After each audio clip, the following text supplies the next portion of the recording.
ancient landscape where Palestinian families tend groves of olive or citrus trees, tradition has a stronghold. Families still harvest crops by hand. To a casual visitor, it looks as if time in the West Bank has stood still.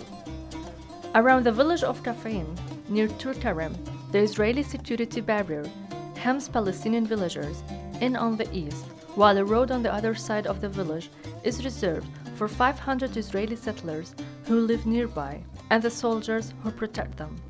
The road hinders access to Palestinian fields located south and west of the village, because farmers have to make detours around it on winding dirt roads. This triples their travel time. Whether harvesting olives, drying tobacco, or making charcoal, Palestinian farmers rely on labor-intensive methods and basic equipment, such as ladders. Old-fashioned ways may look quaint, but they can be back-breaking and slow.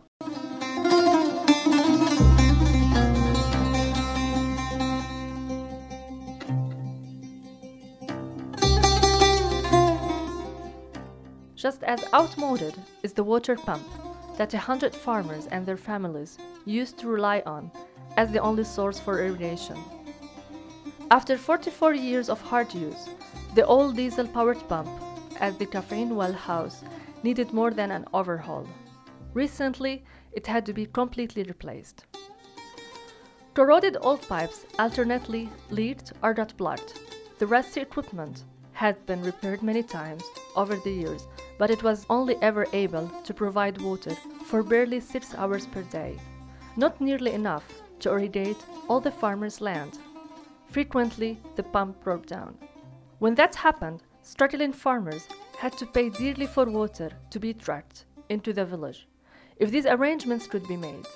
But now, a gleaming new electric pump has increased Qaffin's water supply and cut the price of water by up to 25%.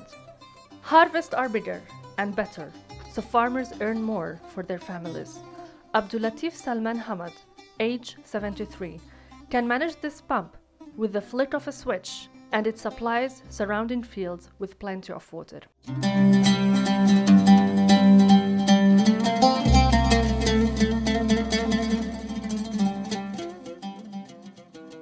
What made the crucial difference is an emergency well renovation program funded by the European Commission's Humanitarian Aid Department and installed by CARE International. The well at Qaffin is the fourth one to be replaced by CARE for villages in this vital West Bank agricultural belt. The clean water is now fit for drinking as well as irrigation, radically improving the lives of 4,500 villagers. The water program run by CARE and the ECHO is essential because the underfunded Palestinian Water Authority concentrates its limited resources on supplying big cities, and rural communities like Qaffin tend to be neglected. In any case, any improvements to water and sanitation infrastructure in the West Bank require permits, which are rarely granted by the Israeli authorities. Mustafa Awais told us that before the well was repaired, he couldn't sleep at night because he was worrying about where to get enough water for his greenhouses. It was a real gamble to count on sporadic rains, and transporting water was becoming more expensive every day because of surging fuel costs. To feed and clothe a household of 11 people, he was deep in debt. His neighbor, Awad Omar, a citrus farmer, says the new hiss of water in his drip irrigation system these days sounds better than music.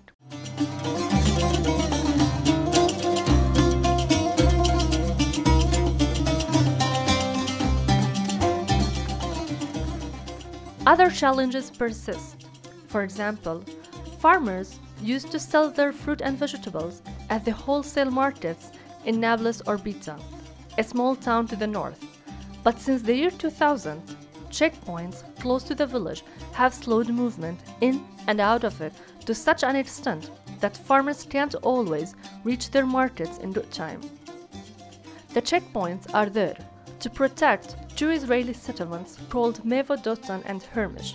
Both are illegal under international law because the Geneva Conventions outlaw an occupying power from moving its own population onto the territory it holds.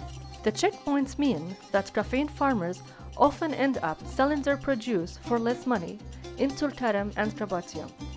Some farmers also resort to peddling produce at a discount from the back of their vans. If restrictions were eased in the West Bank and farmers were allowed to export their crops into Israel and abroad through Jordan, the farmers would earn far more, and the humanitarian aid from Europe could be reduced or be redirected towards longer-term development. But air-freighting winter harvest to European cities or the rich Arab cities in the Gulf is, for the moment, a dream.